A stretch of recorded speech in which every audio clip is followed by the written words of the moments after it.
남가주 지역에는 오늘 새벽부터 아침까지 비가 내린 가운데 오는 금요일 오후부터 밤늦게까지 내릴 예정이며 토요일은 구름 낀 날씨를 보인 뒤에 일요일 하루종일 다시 한번 비를 뿌릴 전망입니다. 어제 베벌리 힐튼 호텔에서 열린 골든글로브상 시상식에서 한국계 배우 샌드라 오가 TV 드라마 부문 여우주연상을 수상했습니다. 샌드라 오는 수상 소감 말미에 한국어로 엄마 아빠 사랑해요라고 외쳤고, 이때 카메라는 객석에 앉아있는 샌드라 오의 아버지 오준수 씨와 어머니 전영남 씨를 비추기도 했습니다. 올해 골든글로브 시상식에서 최고의 연예인 작품상에는 전설적인 록밴드 퀸의 일대기를 그린 보헤미안 랩소디가 수상했습니다. 프레디 머큐리 역을 열연한 라미 멜렉은 나무주연상을 받았습니다. 오렌지 카운티의 한인 인구가 약 9만 5천 명으로 지난 7년 사이 8.4% 증가했습니다. 애나하임 디즈니랜드 리조트가 어제부터 1일 입장권과 1년 입장권 가격, 심지어 주차비까지 최고 25% 인상했습니다. 북미 간의 2차 정상회담이 구체적으로 언급되고 있습니다. 트럼프 대통령은 어제 북미 2차 회담의 장소가 조만간 발표될 것이라고 말했습니다. 문재인 대통령이 청와대 2기 참모진 구성을 마무리짓고 내일 발표할 예정입니다. 새 비서실장에는 노영민 주중대사가 내정됐습니다. 5.18 민주화운동 희생자의 명예를 훼손한 혐의로 기소된 전두환 전 대통령이 이번에는 독감을 이유로 또 재판에 출석하지 않았습니다. 법원은 3월에 열리는 재판에는 강제 출석시키기로 했습니다. 양승태 전 대법원장이 강제징용 사건 재판과 관련해 담당 대법관에게 판결을 뒤집으라는 요구를 한 것으로 드러났습니다. 양승태 전 대법원장은 오는 11일 소환됩니다. 지상 105층으로 잠실 롯데타워보다도 더 높을 현대자동차의 강남 신사옥 글로벌 비즈니스 센터가 정부 심의를 최종 통과했습니다. 이제 올 상반기에 착공할 것으로 보입니다. 유시민 노무현재단 이사장이 자신의 유튜브 방송을 통해 대선에 출마하지 않겠다고 다시 한번 밝혔습니다. 하지만 유 이사장이 대선 불출마 언급을 할 때마다 국민들의 관심은 더 높아지고 있습니다.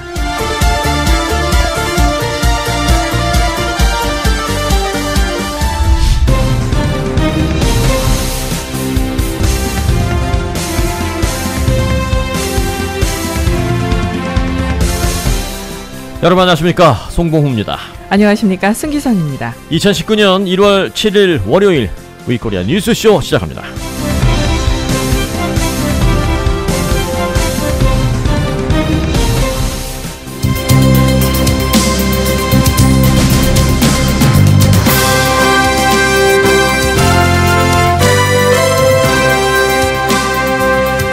네, K타운 핫 이슈 시간입니다. 올해 한인사회가 가진 과제 바로 윌셔 초등학교 사태인데요. 이 윌셔 초등학교 사태와 관련된 내용 오늘 한 번 더 다루겠습니다. 이 시간을 통해서 여러 번 다룬 내용 기억이 납니다만은 오늘 한 번 더 이 내용을 다룰 이유는 지금 이 문제가 사실 윌셔 사립초등학교라는 것이 우리 2세들과도 연관되어 있고요. 또 한인 커뮤니티의 단합 또는 반대적인 측면에서 이 분열과도 지금 연관되어 있기 때문입니다. 윌셔 초등학교가 지금 신입생 제로, 신입생이 아예 없는 그런 사태를 맞았는데, 그래서 이것을 다른 용도로 변경하자라는 의견인데, 그 다른 용도로 변경하기 위한 그 회의, 논의 과정에서 한인사회가 지금 분열될 위기에 처해져 있습니다. LA 총영사관은 자신들의 의견과 맞지 않는 이 윌셔 초등학교의 재단인 남가주 한국학교 재단 이사회를 분규단체로 지정해서 한국 정부에 건의하고 있습니다. 이 부분도 좀 문제가 있어서 좀 들여다볼 필요가 있는데요. 여하튼 지금 무슨 일이 벌어지고 있는지 홍재식 기자와 함께 오늘도 알아보겠습니다. 어서 오세요. 안녕하십니까. 일단 LA 총영사관에서 이 윌셔 초등학교를 운영하고 있는 남가주 한국학원 이사진을 네. 분규단체로 지정했어요. 그렇게 되면 이제 만일 최종적으로 결정되면 1년에 약 한 30만 불 되는 지원금이 끊기잖아요. 네, 그렇습니다. 네. 네, 일단 이게 그 지난주 저희 신년 기자 총영사 관저에서 있었던 신년 기자 간담 언론들의 간담회에서 나온 얘기인데요. 네. 먼저 그 총영사 김한중 총영사 발언 먼저 좀 들어보시죠. 네. 그 예산 증액 요구, 그 다음에 그 주요 부분이 될, 뭐 3층 건물을 하게 되면 주요 부분이 될 1층 전체를 자기들이 소유하고 이렇게 운영을 하겠다. 그 다음에 건축 리모델링 과정에서, 재건축 과정에서 그 어떤 모든 조건, 그 다음에 금액, 그 다음에 장고, 뭐 이런 거를 다 자기들 허가를 받고 승인을 받고 이렇게 해라. 그래서 이런 식으로는 아마 한인사회에 기금을 모은다는 거는 거의 불가능한 조건이고, 그래서 저는 아주 플랫하게, 명백하게 이 사회가 한인사회의 뜻을 이렇게 거부했다 이렇게 보고 있고요. 그래서 제 생각으로는 이 사회는 절대 한인사회 위에 군림하는 조직이 아닙니다. 그거는 한인사회와 한국 정부가 노력을 해서 이렇게 만든 재산이고, 그래서 이제 이거를 거부를 하고 있기 때문에 저로서도 이제 그때 공청회 때, 3차 공청회 때 말씀드린 것처럼 이미 어제 조치를 했습니다. 어제 조치를 서울에 건의를 했고요. 그래서 한인사회 위에 군림하는 이 사회는 이거는 분규단체가 될 수밖에 없고, 그래서 건의를 그렇게 했습니다. 그래서 그렇게 되면은 연 28만 5천 불에 달하는 이제 지원금도 일단 중단이 될 거고요. 물론 서울에서 이제 그거를 지원 건의에 그 분규단체 지정 건의에 대해서 이제 승인을 해주시면 아마 그건 100% 지원은 중단이 될 거고요. 자, 남가주 한국 학원 이사진들이 한인 사회의 뜻과 배치되게 가고 있다라고 얘기했는데, 네. 그 총영사 쪽에서 얘기하는 한인 사회의 뜻, 뭐 사실 뭐 우리가 이걸 투표를 놓고 다 의견을 모은 건 아니겠지만, 그건 아닙니다. LA 총영사관 그리고 일부 한인 단체들이 공통적으로 이제 하고자 하는 것은 어떻게 하자는 거예요? 그러니까 일단 그렇게 하자는, 거기에 이제 센터를 건립을 해서 새로운 그 차세대를 위한 여러 가지 다용도 목적으로 쓰고 교육도 쓰자는 얘기인데, 이제 거기에는 그쪽에 건물이 들어가 있는 지역, 지금 현재 윌셔 초등학교, 남가장학교 건물이 들어가 있는 지역에 그 조닝 코드가 굉장히 스트릭트하게 걸려 있습니다. 그래서 조금이라도 변경되면 학교 운영을 못하는 그런 그 엄중한 좀 규정이 돼 있는데, 그러면 이번 기회에 차라리 그 조닝에 맞게 저희가 센터를 좀 멋지게 지자는 얘기고요. 그리고 남가주 한국학원 이사진은 그럴 수 없다. 자기네들이 거의 결국 계속 이거를 쥐고 가겠다라는 얘기거든요. 뭐 그러니까, 어떻게 지금 학생들도 없는데 지고 있으면 뭐예요? 그러니까 그 얘기가 지금 어디서 나오는 거냐면, 신입생 제로라며. 그러니까 예. 그 초등학교에 대한 커리큘럼은 임대를 줘서 해결을 하고 나머지 주말 학교까지는 자기네들이 운영하는 건 별 문제 없으니까 계속 가지고 가겠다는 얘기인데요. 이게 계속 지금 평행선입니다. 그래서 얘기가 좀 복잡할 수 있지만 아마 듣고 나시면 왜 지금 현 남가주 한국학원 이사진들이 이렇게 비난을 받아야 되는지, 비난을 받고 있는지, 그리고 총영사관으로 대변되는 공관이 이렇게 힘이라고 하면은 힘일 수 있는 것을 왜 이렇게 쓸 수밖에 없는지에 대한 그 당위성이 좀 나오긴 합니다. 사실 지금 총영사관 측이 남가주 한국학원 이사진을 분규단체로 지정했다는 자체는 좀 문제는 있어 보이긴 해요. 네네. 왜냐면 분규단체라는 게 뭐 커뮤니티 해를 입힌다든지 안에서 자기들끼리 심하게 내분을 일으켜서 소송으로 뭐 가서 소송전을 벌인다든지 뭐 이런 경우의 분규단체인데, 이건 지금 나하고 뜻이 당신이 맞지 않아, 그러니 분규단체, 이 부분은 좀 문제가 있어 보이지만 그럼에도 불구하고 그렇게 강력하게 하려고 하는 이유가 있다, 그 얘기죠. 네. 네. 들어보시면 아시겠지만 이제 먼저 한국 정부의 자금이 들어갔고 아직 들어가고 있습니다. 네. 그러니까 공관 입장에서는 이 자금들이 제대로 투명하게 사용되는지 관리 감독해야 되는 의무가 있는데, 사실 처음에 밀셔 초등학교가 그 남가주 한국학원이 이제 생성될 때 그때 들어갔던 100만 불에 대한 부분이 지금까지 잘 관리 감독이 안 돼 있었다는 얘기거든요. 이제 와서 잡겠다는 얘기인데, 그거는 뭐 당연히 이해가 됩니다. 근데 심지어는 운영난 때문에 과거에도 또 별도의 자금들이 투입된 바 있다는 곳입니다. 결국 현 이사진은 운영에 실패한 것이고 계속 한국 정부의 자금이 들어갈 수는 없는 지경이라는 거죠. 네. 그러니까 계속 투입된다고 해도 지금부터라도 좀 더 투명하게 해야 하는데, 지금까지 이렇게 논란이 계속 되지만 현 이사진들은 이 부분을 충족시키지도 않고 있고 또 정확하게 공개해서 설명하지도 않고 있는 상황입니다. 네. 그러니까 심지어 12월 26일 날 이 공관에 접수된 이사진들의 공문, 그러니까 총영사관 앞으로 보낸 공문을 보면 요구 조건들이 지금 김현 총사가 약간 언급을 했던 부분인데, 요구 조건들이 정말 언뜻 이해가 안 가는 거였습니다. 어떻게 뭘 해달라는 거예요? 그러니까 본인들이 학교를 계속 유지하고 싶으면 사실 한국 정부나 한인사회 돈을 받지 않으면 되는 거잖아요. 네. 근데 이사회가 총영사관에 보낸 공문은 더 많은 돈을 요구합니다. 즉 공문도 12월 18일 날에 작성해서 공관 접수는 26일 날 해버렸습니다. 네. 그래서 이제 왔는데 첫 번째 요구 조건이 구체적으로 좀 들어가 봅시다. 예, 이사진들이 총영사 관 측, 그러니까 공관 측에 요구한 겁니다. 네. 가측이 이제 청소년 교육센터 이게 이제 거기다 지겠다는 거잖아요. 네. 그 건립이 끝날 때까지 매년 5만 달러를 더 요구했습니다. 그러니까 네. 즉 28만 달러에서 5만 달러를 증액하자는 건데 네. 이것을 자신들이 동포재단, 한국에 있는 동포재단에 요청할 때에 총영사관에서 도움을 좀 줘야 된다라는 얘기입니다. 그러니까 이거는 뭐 주십시오라고 이렇게 뭐 힘을 쓰든가 그러라는 얘기죠. 밑빠진 독에 물 붓기를 하겠다라는 걸로 비춰질 수 있죠. 네. 이유는 교재 개발, 뭐 학예회 뭐 이런 항목을 댔는데요.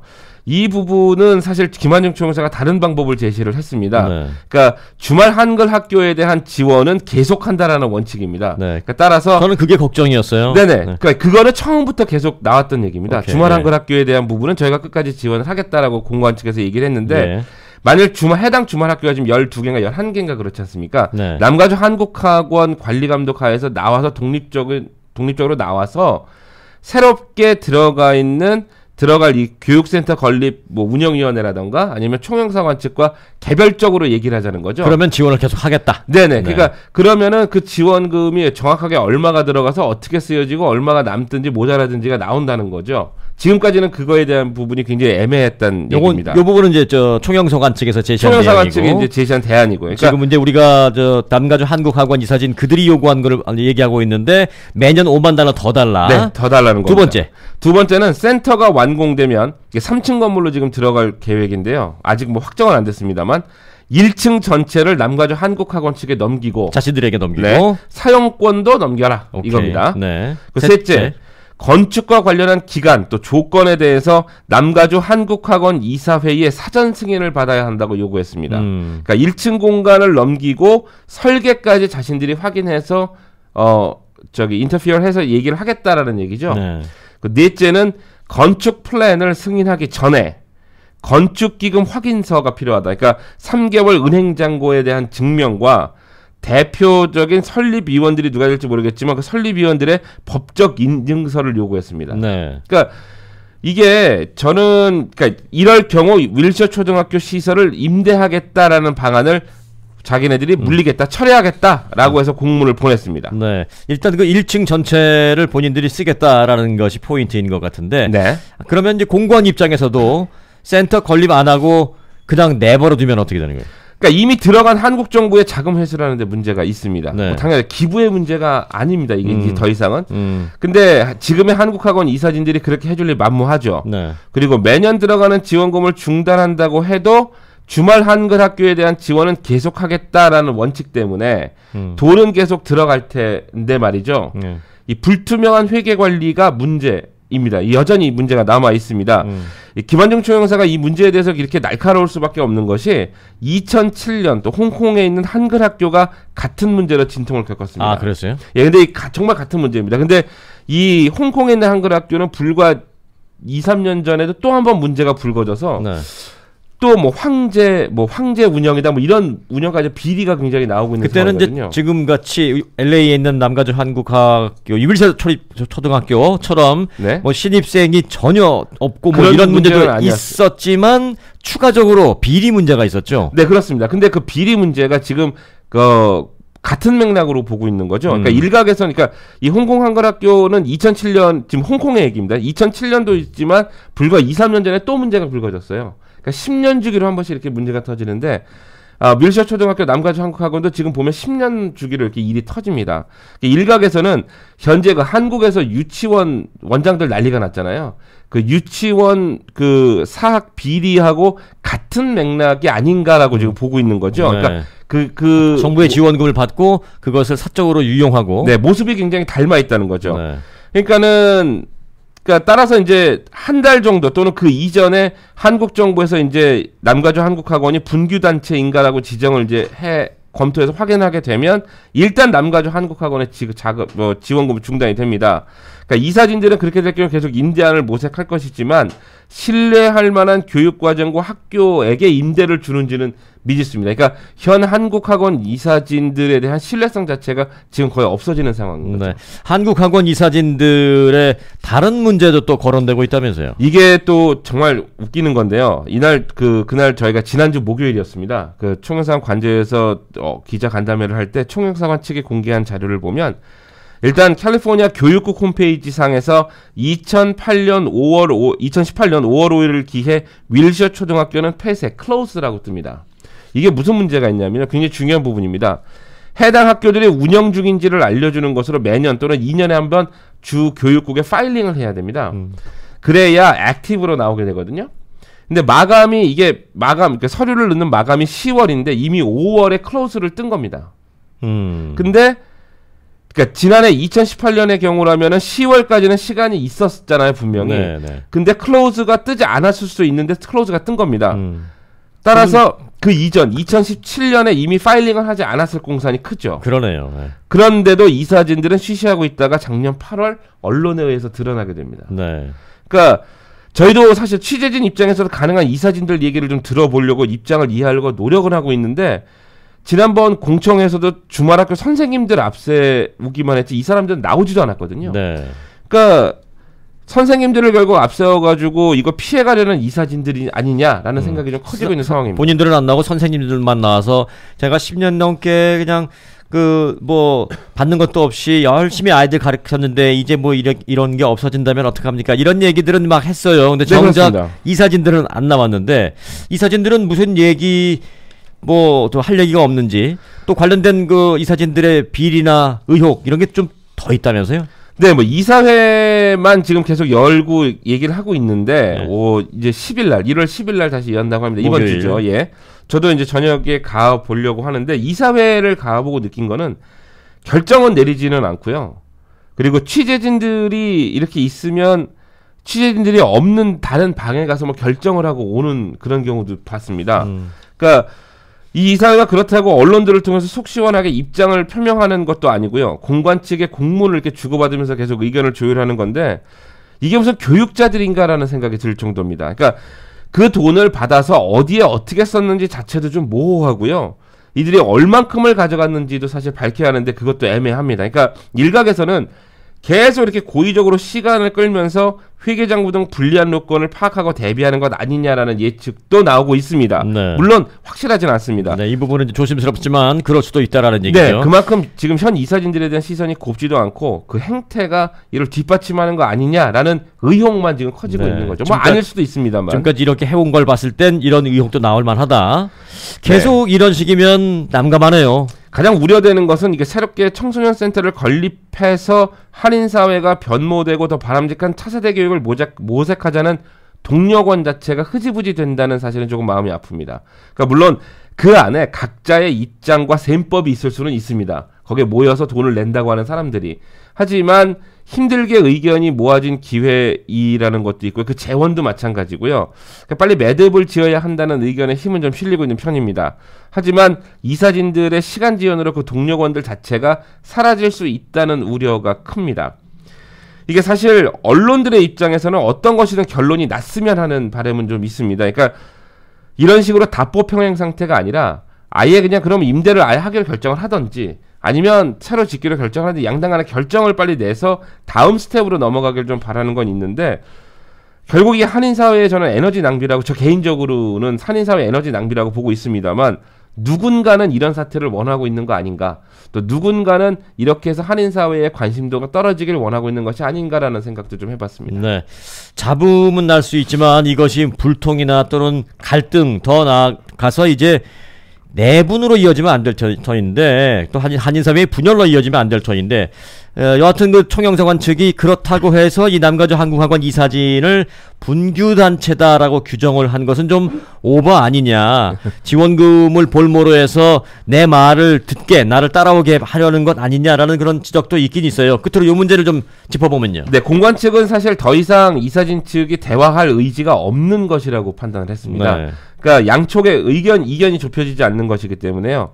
그러니까 한인사회의 의견을 따르지 않는 현 이사진들에 대해서 한인사회와 분규가 있다라고. 전 솔직히 좀 조심스러운 게 총영사관 측이 자기들 마음대로 본인들의 뜻을 한인 사회의 의견이라고 할 수 있는 건가요? 이게 무슨 어디 우리가 투표를 해서 여론조사를 한 것도 아니고. 그렇습니다. 네. 그러니까 총영사관과 일부 단체들이 그 의견을 하는 건 맞습니다. 네. 근데 그거를 그냥 그렇게 아무렇게나 한인 사회의 의견이라고 하는 거는 저는 조금 조심스러워야 한다라고 생각합니다. 제가 뭐 그 총영사관의 네네네. 의견에 반대하는 것은 아니에요. 근데 아무나 그냥 한인 사회의 의견이라고 해놓는 건 조심스러워야 한다. 더군다나 공관이니까. 네. 예, 그렇죠. 이제 실질적으로 공청회가 한 두세 번 있었고요. 근데 공청회는 누구나 올 수 있었던 오픈된 자리였었고, 그러니까 적어도 여기에 관심을 갖고 자신이 갖고 있는 재원을 쏟아 넣겠다라고 했던 한인들을 의견을 보면 맞는 얘기고요. 그리고 그 한인들의 대부분이 한인사회 원로들이거나 한인사회를 대표한다고 지금까지 단체 활동을 해오고 있는 사람들이기 때문에 한인사회 의견 이라고 하는 데는 그렇게 무리는 없어 보입니다. 다만 대부분의 한인들이 어떻게 생각할지에 대해서는 사실 관심도가 떨어지는 문제이긴 하면서 저희가 비포 봐도, 그러니까 이 문제에 접근하는 데 있어서 사실 몇 가지는 있습니다. 그러니까 주말 한글 학교 지원을 원칙을 하는데 해당 학교 선생님들은 왜 반대를 하는 것인가? 아에 대한 문제가 아직 남아 있고요. 그리고 독립적인 계약하고 재정 운영을 한다고 하지만 이게 바람직한 투명성을 확보한다는 차원에서는 굉장히 바람직한데 도대체 선생님들과 이사진들은 왜 반대를 하는 것인가가 모든 의혹의 시작점이라고 보시면 되겠습니다. 네, 그거를 알아갖고 오셔야지 그걸.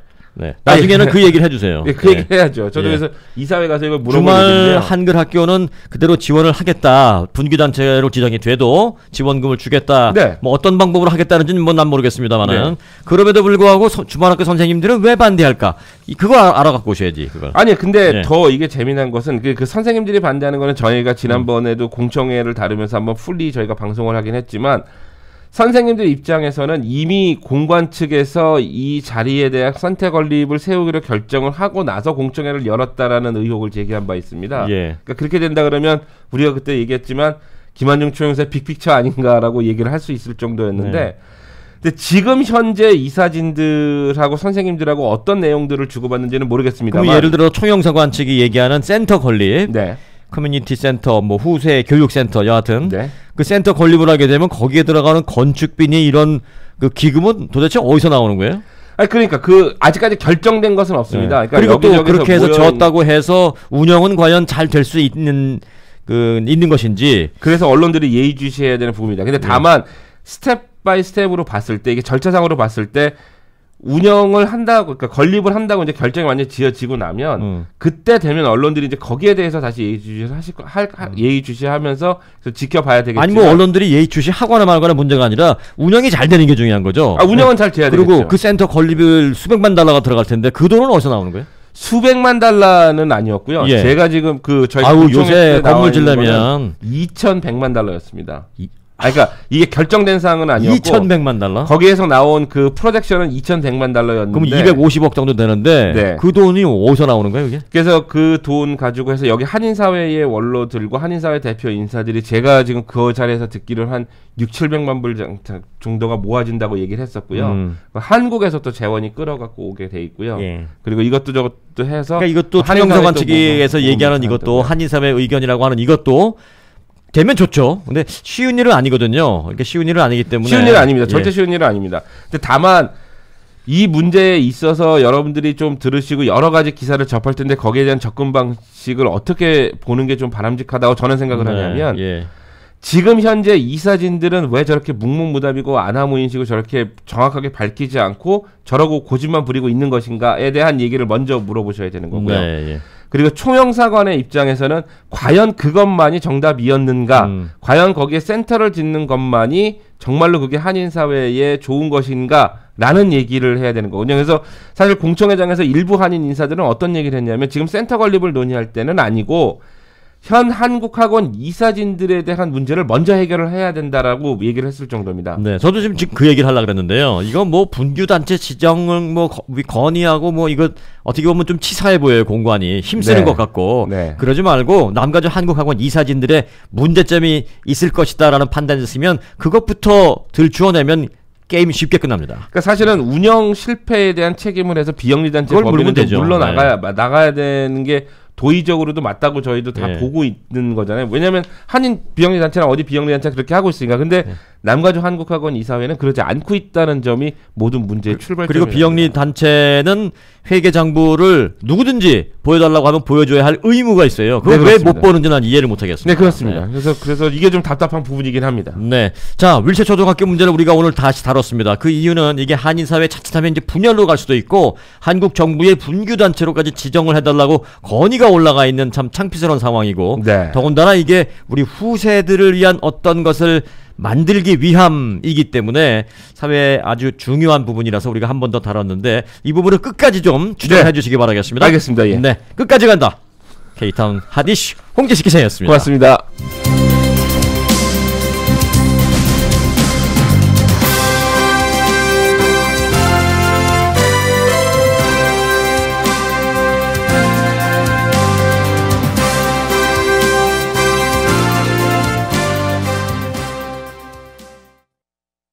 정들었던 제 차 아주자동차에서 아주 좋은 가격에 팔았어요. 나도 아주자동차에서 좋은 가격에 팔고 새 차로 바꿨지. 요즘 같은 때에 가격 잘 쳐주고 믿고 팔 수 있는 곳은 아주자동차뿐인 것 같아요. 중고차 팔고 새 차 사거나 리스할 때도 역시 아주자동차에서는 아주 큰 만족을 드립니다.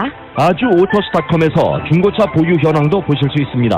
올림픽과 알링턴 323-731-2100 323-731-2100번. 불면증, 짜증, 화끈화끈, 식은땀, 여성 갱년기, 여성들의 노화를 늦추고 젊음을 유지할 수 있는 그 해답을 찾았습니다. 콩팥과 난소를 건강하게 하면 여성들의 갱년기를 극복할 수 있습니다. 100% 천연약초로 만든 여성 갱년기 영양제 뉴스펙터 플러스. 열흘만 복용해도 그 효과를 알 수 있습니다. 잠도 잘 자고요. 짜증도 화끈거리는 것도 없어지니까 정말 살 것 같아요. GC 내추럴. 제니씨, 부모님이 편찮으시다고? 고생이 많겠어. 플러튼 빌라 양로호텔에 모셔서 부모님도 저도 편하네요. 아, 한인이 직접 운영한다는? 네, 소문대로 깨끗하고 친절하고 식사도 한식이라 아주 좋아하세요. 또 치매 어르신은 특별히 따로 모시고요. 안녕하세요. 플러튼 빌라 양로호텔 영박 원장입니다. 제 부모님이라 생각하고 정성껏 모시겠습니다. 플러튼 빌라 양로호텔 714-308-9800 714-308-9800.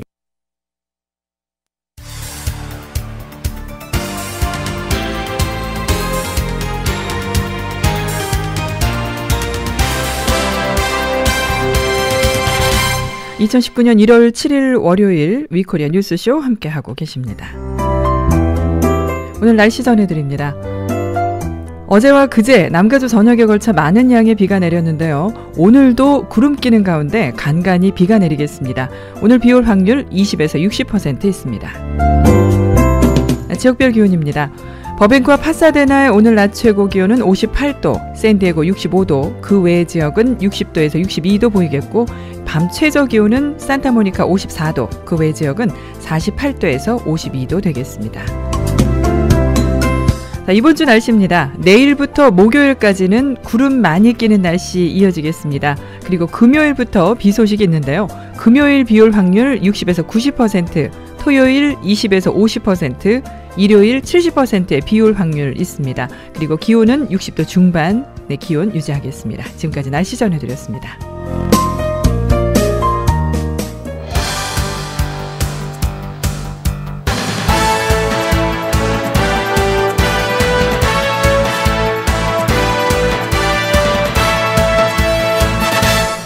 트럼프 대통령과 김정은 국무위원장 간의 제2차 북미 정상회담 성사가 가시화되면서 이제 회담 장소로 어디가 낙점될지가 초미의 관심사로 부상하고 있습니다. 트럼프 대통령은 어제 백악관에서 머지않아 장소가 발표될 것이다 라고 말하기도 했습니다. 양측이 회담 장소 후보지를 놓고 직접 협상을 벌일 정도로 이제 2차 회담 준비가 상당히 진전되는 모양새입니다. 회담 장소 선정은 정상회담 준비 절차에서도 최대 어려운 문제로, 난제로 꼽히고 있습니다. 회담 개최지를 정하지 못하면 회담 일자를 확정하기도 어렵다는 점에서 장소가 최대 관심사입니다. 양국이 구체적으로 어떤 후보지 리스트를 두고 협상에 임하는지는 아직은 알려진 바가 없습니다. 다만 주목할 대목은 지난달 트럼프 대통령이 2차 북미 정상회담의 장소로 3곳을 검토 중이다라고 말하면서 이렇게 말했습니다. Within plane distance. Within plane distance. 우리가 보통 걸어갈 만한 거리냐, 걸어서 갈 수 있는 그런 거리냐라고 말할 때 walking distance라고 말하죠. 트럼프 대통령은 plane distance라고 말을 했습니다. 항공기 비행거리 내라고 언급을 했습니다. 트럼프 대통령의 이 같은 발언은 김정은 북한 국무위원장의 전용기인 참매 1호기의 그 비행기 이동 능력을 언급한 것으로 추정됩니다. 김정은 위원장의 전용기 참매 1호는 태평양을 건너서 미국으로 올 수는 없습니다. 그 정도 거리는 이동할 능력이 없습니다. 때문에 지리적으로 북한과 비교적 가까운 아시아 국가로 낙점될 것이다 라는 시각이 우세합니다. 싱가포르로 또 가는 방법도 있습니다만 그 외에 인도네시아, 몽골, 그리고 미국의 하와이 등도 거론되고 있습니다. 하지만 베트남이 지금 현재로서는 가장 강하게 거론되고 있습니다. 일단 한반도 비무장지대가 장소적인 상징성 때문에 DMZ에서 회담을 하느냐도 거론되고 있고요. 북한과의 외교 관계가 있는 몽골에서 하는 것도 거론되고 있습니다.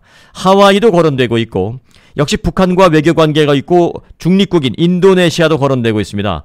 또 1차 북미 회담을 했던 싱가포르도 다시 거론되고 있고 그리고 자국 개최에 가장 적극적으로 나서고 있고 또 경호 문제에 비교적 쉽게 이 경호 문제가 만들어질 수도 있는 이 베트남이 거론되고 있는데 이 4-5가지 방안 중에 어디로 최종 낙점될지 주목됩니다.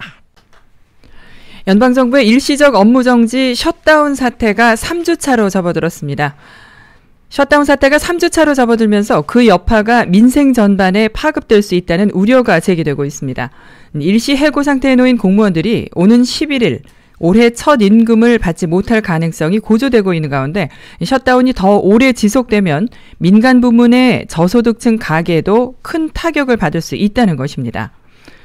워싱턴 포스트는 셧다운이 지속되면 세금 환급과 푸드 스탬프 지원에도 부정적인 영향을 미칠 것이라고 보도하면서 수백만 명의 세금 환급이 지연되고 저소득층을 위한 식량, 영양 물품 공급 등이 중단될 수 있다고 우려했습니다. 셧다운이 2월까지 이어지면 매년 초 이루어지는 세금 환급 조치에 차질이 빚어져 약 1,400억 달러의 환급이 중단 또는 지연될 수 있다는 겁니다. 정상적인 일정대로라면 지난해 소득에 대한 세금 보고 기한은 올해 4월 15일까지입니다. 그러나 국세청은 셧다운으로 직원의 약 90%가 일하지 않는 등 제대로 가동되지 않고 있습니다. 문재인 대통령은 임종석 비서실장 후임에 노영민 주중국 대사를 내정하는 등 청와대 수석비서관급 이상 인사를 내일 발표할 것으로 알려졌습니다. 또 한병도 청와대 정무수석 후임에는 강기정 전 국회의원이, 또 윤영찬 국민소통수석 후임에는 윤도한 전 MBC 논설위원이 내정된 것으로 전해졌습니다. 충북 청주가 고향인 삼선 국회의원 출신의 노영민 주중대사, 이번에 비서실장으로 내정된 노영민 주중대사는 지난 2012년 대선 때 문 대통령의 비서실장을 역임했고 2017년 대선 때는 조직본부장을 맡아서 대선 승리에 기여했습니다. 지난 대선 국면에서 영입된 임종석 실장이 신친문이라면 노영민 대사는 원조 친문격입니다. 그가 집권 3년 차에 발탁된 것은 자칫 흐트러질 수 있는 여권 내의 분위기를 다잡고 집권 중반 정책 성과를 내기 위해서 강한 드라이브를 걸겠다는 문 대통령의 의지가 담긴 것으로 보입니다.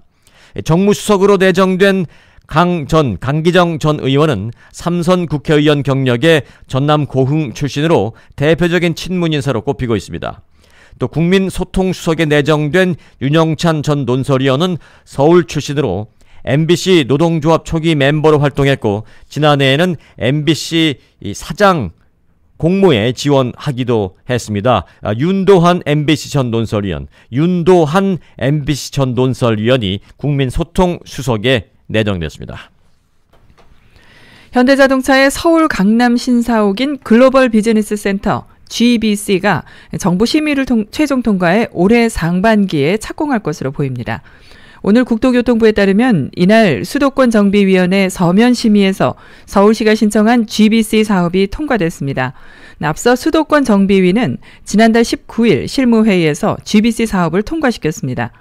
현대차가 3조 7천억 원을 투자해 짓는 GBC는 지하 7층, 지상 105층 규모의 고층 건물입니다. 높이가 569m에 달해 국내 최고 빌딩인 123층의 롯데월드 타워보다 높습니다. 네, 잠시 후에 돌아오겠습니다.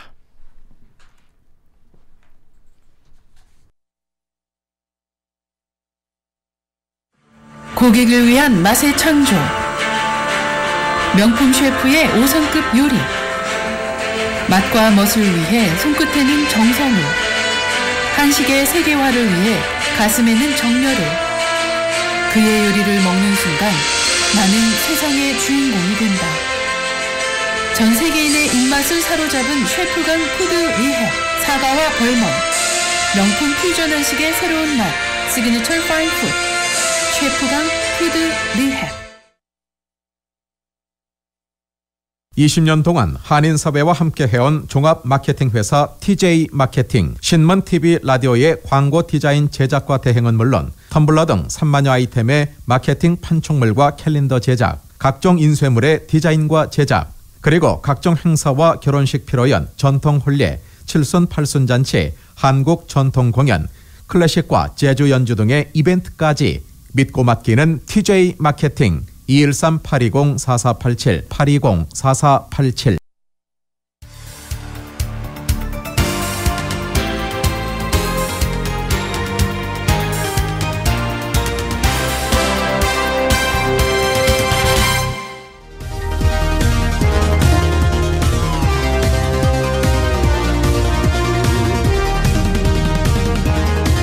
네, 스포츠 뉴스 알아보겠습니다. 최세영 해설위원 연결합니다. 위원님.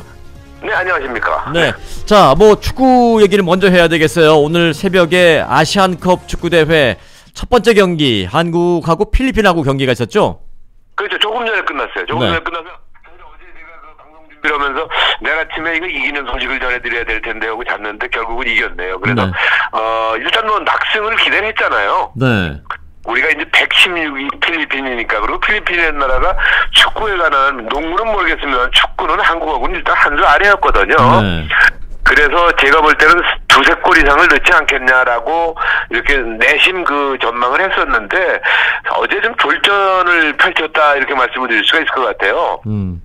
오늘 두바이의 알 막툼 스타디움에서 이제 경기가 됐는데, 점유율이 자그마치 77%였었어요. 그런데도 1대0밖에 안 됐어요.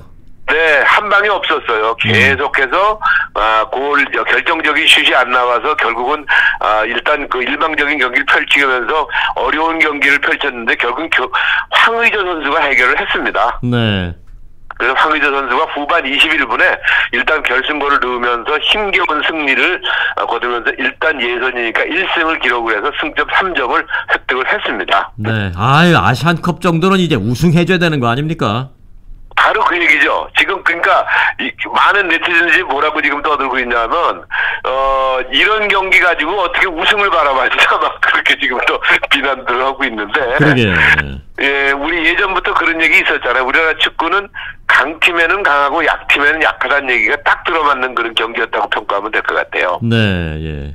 그리고 저는 이제 이제 스포츠 해설하는 입장에서 눈여겨 봤는데 오히려 이것이 예방주사라고 생각을 해요. 한국 팀이 여태까지 경기를 보면 정확한 통계는 없습니다만은 첫 라운드에 어디 경기를 이기게 되면 꼭 두 번, 세 번에 가서 비기거나 고전을 하는 그런 경우가 많았거든요. 네. 그렇기 때문에 이런 필리핀 같은 경기를 하면서 이제 흔한 얘기로 방송 용어가 될지 모르겠습니다만 죽을 쓰면은 정신들을 차립니다. 네.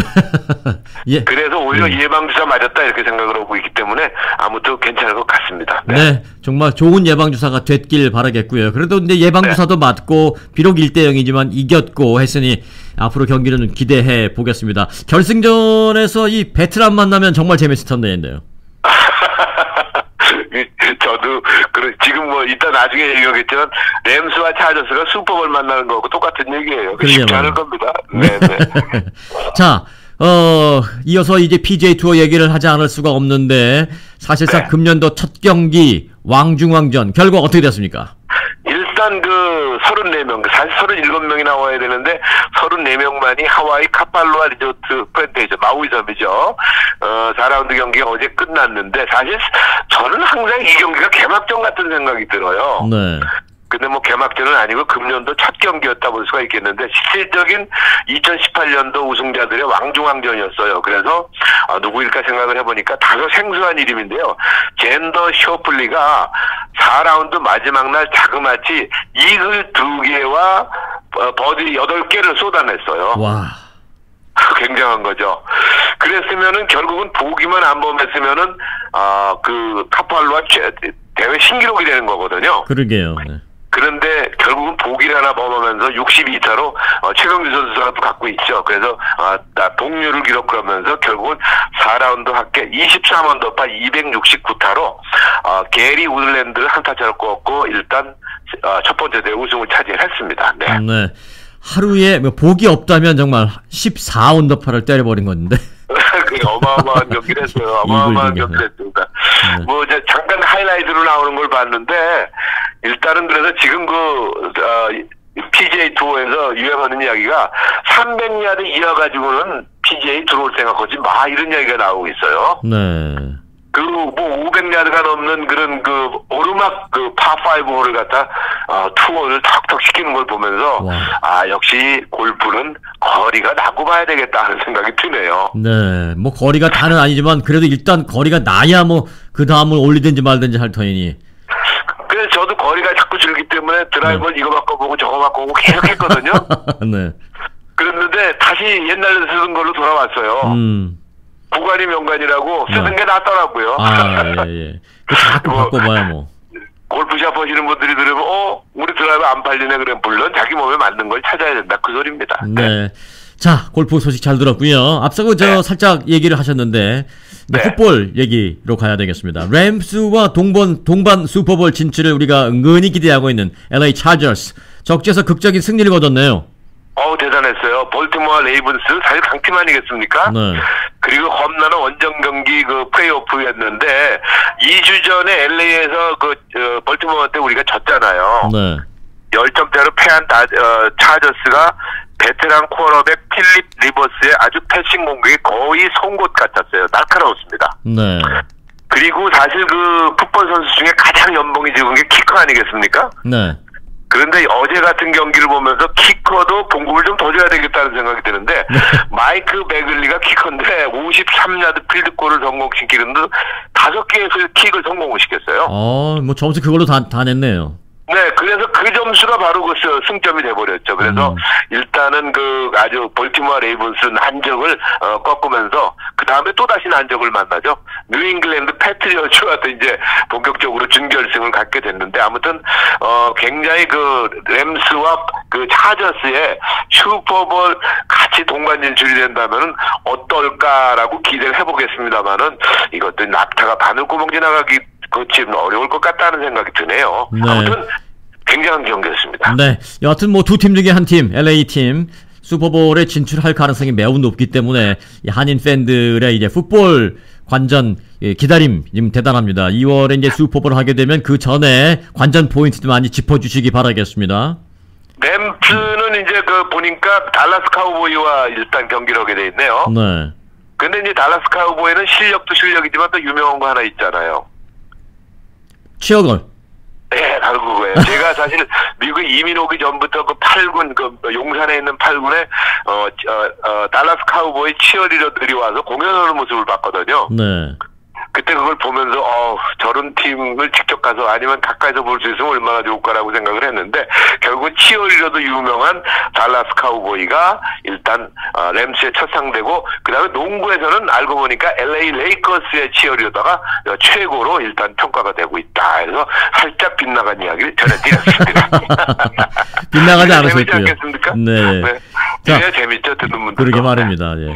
현존 최고의 투수가 지금 누구로 나오고 있대요? 일단 커쇼예요. 전적을 보니까. 네. 클레이튼 커쇼 커쇼인데 3년 9,300만 달러의 계약에 성공한 클레이튼 커쇼가 31살인데 현존하는 최고의 기록으로 보면은 커쇼라는 거에는 이견이 없습니다만은 컴퓨터로 전문가들이 2019년을 모든 것을 예상을 해보니까 이닝을 제대로 채우지 못할 것이라는 예상이 나왔어요. 그리고 커쇼가 그 다이저스에서 5시즌을 보냈는데 4번이나 200이닝을 채우지 못했단 말이에요. 그래서 아마도 커쇼가 옛날 같진 않고 바로 원인을 보니까 투수로서의 노쇠의 길에 접어든 거 아니냐, 노쇠의 길에 접어든 거 아니냐 하는 이야기로 일단 그 평가를 하고 있네요. 네, 나이가 있으니까 아무래도. 예. 그렇죠. 그래서 그러다 보니까 그래서 뭐 그런 것을 의식을 했는지 다저스가 금년도 그 투수 로테이션을 6선발로 일단 할 것이다 이렇게 보도가 나오고 있네요. 네. 그러니까 선발이 지금 남아 돌아가잖아요. 그래서 6선발로 해서 투수들에게 충분한 하루 정도 더 쉴 수 있는 그런 시간을 주자 하는 그런 고육지책을 내놓은 거 아닌가 하는 생각이 드는데 어찌 됐건 일단은 그 커쇼가 현존하는 최고의 투수라는 것에는 일단은 이견은 없습니다만은 과연 그러한 명성을 커쇼가 이어갈까는 또 지켜봐야 될 것 같다 하는 생각이 드네요. 네. 이런 가운데 류현진 선수는 지금 어디서 뭐 하고 있습니까? 일단 오키나와로 갔어요. 따뜻한 남쪽 나라. 네. 오키나와로 건너가서 2월 말까지 몸 만들기 일단 들어오게 했어요. 그래서 지난번에 말씀을 드렸던 김용일 코치, 개인 코치와 함께 뭐 본격적인 시즌 준비에 도입을 했어요. 그래서 2월 말까지 오키나와에 있다가 아리조나에서 이제 다저스의 스프링 캠프가 열리잖아요. 네. 그래서 참여하기 전에 그 맛있는 생선 많이 먹고 오키나와 생선 좋습니다. 오염도 안 되고 그래서 완벽하게 몸을 만들고 오겠다는 각오를 밝혔어요. 그래서 커쇼는 노쇠, 유현진은 과연 금년에 어떤 투구를 보여줄지 그런 것이 다저스 팬들의 초미의 관심이 되고 있다 하는 소식이 들어와 있습니다. 네, 오늘도 도움 말씀 고맙습니다. 네, 감사합니다. 네, 최세영 스포츠 해설위원이었습니다.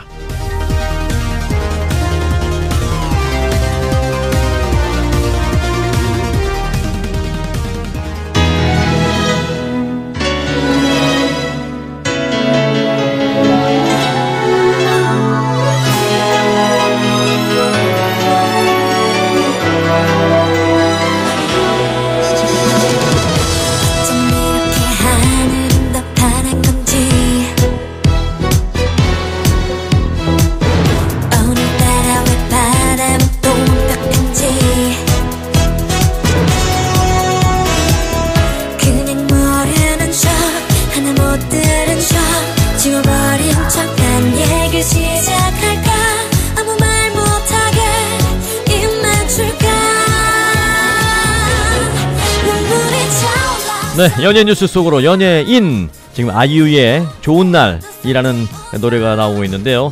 일단 연예인 불러봐서 어떤 내용인지 좀 알아봐야 되겠습니다. 연예인 권선희 리포터. 네, 안녕하십니까. 아이언맨 로버트 다우니 주니어도 찾아간 셰프강 푸드리앱 제공 연예 뉴스 속으로 연예인. 오늘 첫 소식은 부동산 투기가 웬 말이냐, 아이유 투기 아니유 소식입니다. 아이유 투기 아니유? 아이유 투기 아니유가 무슨 얘기예요? 네, 한국 시간으로 7일, LA 시간으로는 어제 저녁 9시경에 이 가수 아이유의 부동산 투기 의혹에 관한 이 기사가 각종 포털 사이트마다 뜨겁게 불타올랐습니다. 아이유 하면 아주 신선한 이미지, 순수한 이미지, 그렇게 알려져 있는데 부동산 투기 의혹이라는 게 좀 어울리지 않습니다만은 무슨 내용입니까? 그러게나 말입니다. 네. 네. 네, 우선 이 부동산 투기 의혹에 관한 보도 내용은 이렇습니다. 이 정부가 신도시 교통망 확충을 위해서 이 수도권 광역 급행 열차인 GTX 사업을 추진하고 있는 가운데 이 GTX 노선이 관통하는 지역의 부동산 시세가 급등하고 있다고 보도된 바 있는데요. 여기에 이 아이유가 뜻밖의 수혜를 입게 됐다는 내용이 포함되어 있었습니다. 무슨 수혜를 입었다는 거죠? 네, 아이유가 지난해 1월에 경기도 과천에 있는 이 빌딩과 그리고 땅을 46억 원을 들여서 매입을 했는데요. 이 현 시세가 69억 원으로 1년 만에 23억 원이나 상승했다는 것입니다. 즉 아이유가 부동산 투기 목적으로 과천에 건물과 땅을 매입한 것이 아니냐라는 의혹이 제기되고 있는 것이죠. 네, 1년 만에 무려 23억 원이 올랐다. 그러니까 의혹이 생길 만도 합니다만은 뭐 부동산 거래가 활발하게 이루어지는 곳이라면 시세차 그렇게 나올 수도 있는 건 아닌가요? 네, 그런데 문제는요, 이 아이유가 부동산을 매입할 당시 2018년 1월에는 이 GTX 개발 지역에 관해서 과천 신도시라는 정도의 기사만 났었을 뿐이지요. 구체적으로 어떤 지역이, 어느 지역이 개발될 거란 정보가 전혀 없었다는 겁니다. 게다가 이 해당 지역은 그린벨트 구역으로 사실상 부동산 거래가 활발하게 이루어지는 곳이 아니라는 거죠. 이 전문가에 따르면요, 그 지역은 이 시세 차익이 23억 원이 절대 날 수 없는 지역이라는 겁니다. 즉 아이유가 투자한 과천의 지역 땅은 1급 기밀정보인 지역으로 GTX 수혜를 받은 게 아니냐는 의혹과 함께 또 아이유의 세무조사를 공식 청원한다라는 글까지 지금 청와대 국민청원 게시판에는 아주 파장이 더 커지고 있는 상황이라고 합니다. 네.